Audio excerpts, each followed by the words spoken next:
a really common position to exercise the abdominals in. But when you're returning from, say, surgery for the pelvic floor or pelvic organs, or if you've had a baby or a cesarean, then often tabletop is quite a strong position to hold. And people then don't engage correctly. They build up too much pressure in the tummy, and it can be more of a harmful exercise than a beneficial one.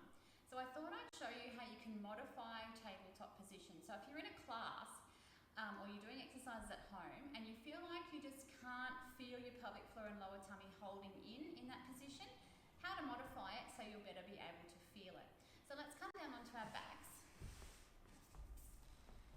Now the tabletop position is where we have the thighs vertical. Now, as soon as we bring the legs to that position, the back wants to lift away from the floor more than it is at rest.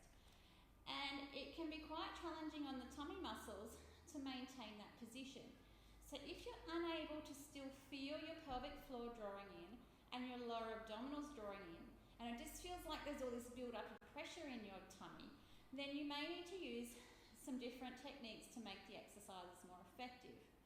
Now the first thing you can do is try bringing the knees closer to your chest and dropping your heels towards your bottom. And that makes it is to maintain tabletop, but use your hands to hold the weight of the legs. Then when you stretch one leg away, you let go and reach it out.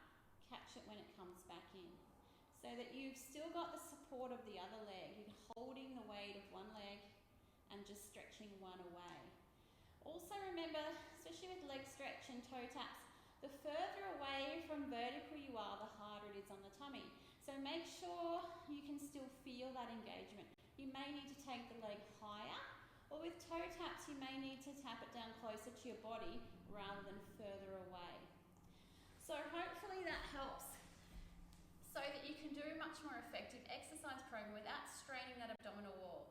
So really important if you have pelvic floor weakness, if you have diastasis, which is a separation of the tummy muscles after giving birth, or if you've had prolapse or pelvic floor surgery, you really need to be able to keep that engagement of your pelvic floor and lower tummy and not feel like you're holding your breath when you exercise.